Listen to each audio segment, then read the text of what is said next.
Olá, aqui é o Fábio Paradela do site pipelearning.org e essa é a quarta e a última aula do livro Quem Mexeu no Meu Queijo. Na aula anterior a gente estudou um pouco da história do Hall, que ficou buscando o queijo sozinho e fez uma série de descobertas, de conceitos, de lições a respeito da vida, da felicidade e de como ele deveria se livrar dos conceitos antigos, enfim. E ele estava lá, já tinha encontrado o queijo no posto N e ele pensou, considerou voltar para buscar o seu amigo Ren, já que ele havia descoberto aquele posto de queijo. Ele queria voltar para contar para o amigo, mas ele começou a concluir que o amigo deveria buscar o caminho por ele só, porque ele já tinha ido uma vez sugerir que ele o seguisse e ele não quis, e agora que ele encontrou o posto de queijo, ele resolveu ficar por lá e achou que o amigo se beneficiaria encontrando aquele posto sozinho. E ele foi no muro, o Hall, e escreveu um resumo do que ele havia aprendido em toda aquela jornada, como ele tinha o costume de escrever as lições que ele tinha aprendido no muro. E ele escreveu essas principais lições como um resumo do que ele tinha aprendido em toda aquela jornada. A primeira lição é a seguinte: a mudança ocorre. Então ela é um fato, as pessoas precisam ser realistas e entender que as mudanças ocorrem independente de você querer ou não. Então alguma hora as pessoas vão mexer no seu queijo.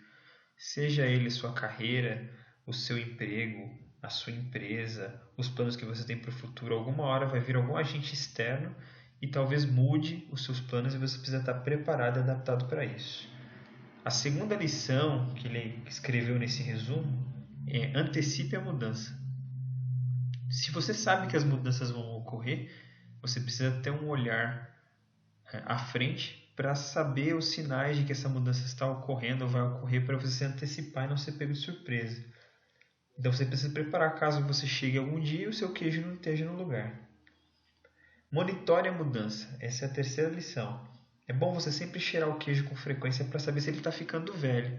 Porque quando as coisas estão prestes a mudar, elas dão alguns sinais, as pessoas que não percebem, mas na verdade as mudanças nem sempre elas ocorrem repentinamente, a gente é que não percebe. A quarta lição: adapte-se rapidamente à mudança. Você tem que se adaptar à mudança. Quanto mais rápido você esquece do velho queijo, mais rápido você consegue procurar ir em busca de um novo. Então você precisa ter essa adaptação. A outra lição: mude, saia do lugar. Mesmo como quando você não estiver confortável, você precisa sair do lugar. Porque o queijo às vezes também sai, às vezes o queijo muda de lugar e você precisa ter essa capacidade de mudar junto com ele. E uma outra lição que está aqui no muro, que ele escreveu no resumo, é: aprecie a mudança. Tem pessoas que não gostam de mudança, mas ao longo do livro a gente percebeu que a mudança era um benefício disfarçado. Então é bom você sentir o cheiro da aventura, o gosto da aventura, do desafio para um novo queijo, entender que isso vai te tornar uma pessoa melhor no final, por mais que você tenha contratempos saindo da zona de conforto. E a última lição que ele colocou no mural é: esteja preparado para mudar rapidamente, muitas vezes, porque vão continuar mexendo no seu queijo, da mesma forma que mexeram da primeira vez. E essas foram as lições que ele colocou no muro. E a história basicamente se encerra aí, a alegoria.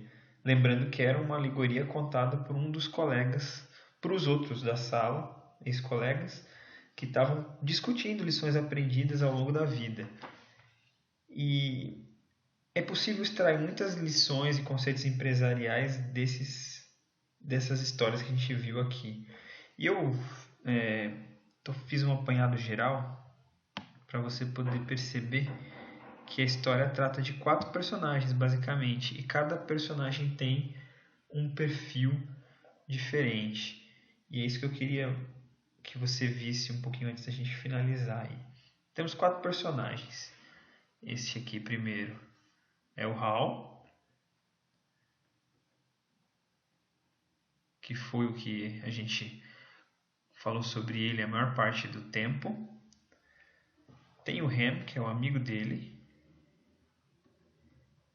Ham, que era o que não queria sair de lá de jeito nenhum.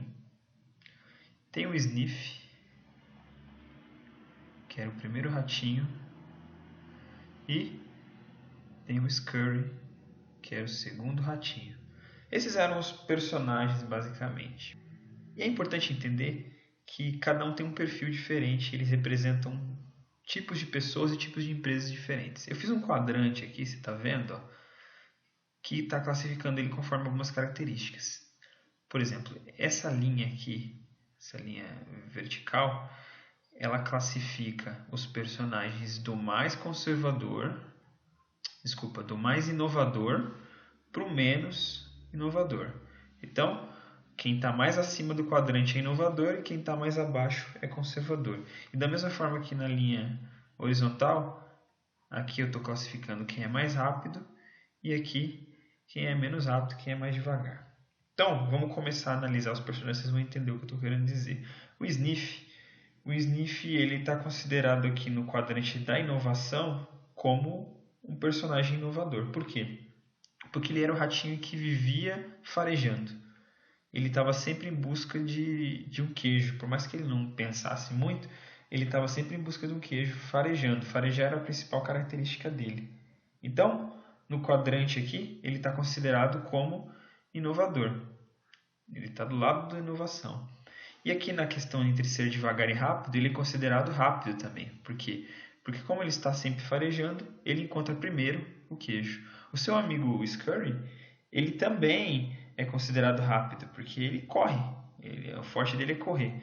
Só que ele também não é tão inovador assim, porque ele vai atrás do Sniff que farejou. Então ele é um pouco mais conservador, porém ele é rápido.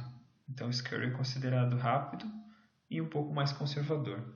O Ham é o contrário. O Ham ele não é considerado inovador.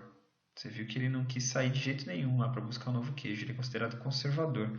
E ele também é considerado devagar. Então ele é devagar e conservador. E o Hall ele é considerado inovador, porque ele aceita as mudanças, porém devagar. Ele não é o primeiro a aceitar as mudanças. Ele vai depois que percebe que alguns foram e se deram bem com isso. Então, são 4 tipos de personagens, são 4 perfis. E se a gente estudasse perfis de empresas, a gente também conseguiria chegar à mesma conclusão. Então eu peguei aqui 4 exemplos de empresas para você entender o que eu estou querendo dizer com relação a padrões de comportamento, cultura empresarial e como eles se posicionaram no mercado. Vou pegar aqui o primeiro exemplo. Netflix, você com certeza conhece essa empresa.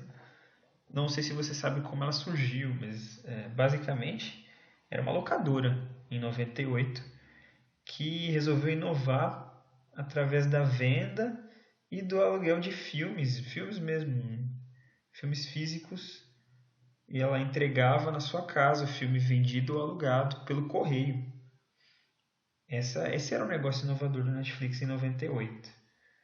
Então eles usavam correio e faziam aluguéis de filme pela internet. Esse era o negócio deles. Então você percebe que eles não começaram como um negócio extremamente inovador. Eles inovaram na forma de distribuir, mas o negócio mudou completamente quando eles resolveram exibir os filmes pela internet e produzir conteúdo, enfim. Então, eles são inovadores, mas eles vieram e reagiram e mudaram o negócio deles depois que eles perceberam algumas mudanças no mercado. Então, eles não foram os primeiros a inovar. Eles não inovaram tão rápido assim. Eles foram considerados devagar, mas eles foram inovadores, mesmo assim. Eles se adaptaram e conseguiram reverter o quadro.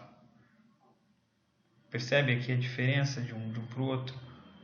O Netflix é considerado inovador e devagar aqui na minha interpretação. Não porque eles sejam lentos, mas porque eles tinham um modelo de negócio e viram que as coisas não estavam indo muito bem e resolveram adaptar. Então eles são considerados adaptados. Eles perceberam a mudança e se adaptaram. Fizeram muito bem, tanto que obtiveram o sucesso que eles têm hoje. Vamos pegar um outro exemplo de empresa aqui. Microsoft, que há muitos anos atrás sonhou que o computador podia ser algo pessoal, de que o software poderia ter valor. A Microsoft ela foi uma das pioneiras nesse sentido e ela agiu rápido. Ela não seguiu a tendência de um mercado, ela resolveu criar um novo mercado e ela, nessa interpretação, poderia estar aqui nesse sentido considerada como inovador e inovador rápido. Ela resolveu ser a primeira a fazer isso.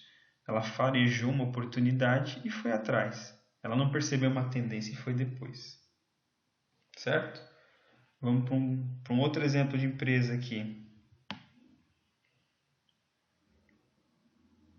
Essa aqui é bem interessante. Kodak também é uma outra empresa que você conhece. Certa vez, um dos engenheiros da Kodak chegou com uma invenção, uma coisa revolucionária chamada câmera digital. E os próprios engenheiros e a própria Kodak foi totalmente contra essa inovação, porque essa inovação ia concorrer com o principal produto deles, que era o quê? Era o filme fotográfico. Eles vendiam filme fotográfico e a câmera digital ia concorrer com esse produto e acabar com isso. Só que uma coisa que eles não perceberam é que eles não estavam escolhendo se a inovação ia ocorrer ou não, eles só estavam escolhendo não ser os primeiros, porque na verdade eles não quiseram fazer, mas outras empresas fizeram e eles foram totalmente superados. Por quê? Porque eles foram extremamente conservadores, não quiseram mudar de jeito nenhum e foram extremamente lentos. E sofreram as consequências por isso. Então, esse, na minha avaliação, é um exemplo de uma empresa que tem um perfil conservador e que age lentamente nesse caso aí. Agora vamos para o quarto exemplo aqui de empresa. Facebook, outra empresa que você conhece também. O Facebook é uma rede social, mas ela não foi a primeira rede social. Ela foi uma rede social que veio bem depois das outras, mas ela soube interpretar por que algumas redes sociais davam certo e por que outras davam errado. E com base nisso ela obteve o sucesso que ela teve. Eles começaram internamente entre alunos de Harvard e foram fazendo isso entre universidades. Por quê? Porque eles interpretaram que as pessoas querem ver os seus amigos, seus conhecidos na rede. E com isso eles conseguiram uma expansão muito grande. Então ela foi uma empresa que ela atuou no mercado que já existia, que era o mercado de redes sociais. Já existiam outras redes sociais. Elas não foram a primeira. Só que elas foram extremamente rápidas em interpretar o que estava dando certo, o que estava dando errado e implementar essas mudanças. E elas conseguiram obter um sucesso tremendo por causa disso. Não foram os primeiros, não inventaram nenhum mercado, mas elas fizeram muito bem feito, algo que não estava sendo bem feito no momento. E esses são os perfis de empresa, podem ser também perfis de pessoas. Uma pessoa adaptada, que não tem a ideia, mas ela percebe que a ideia é boa e segue um pouco depois.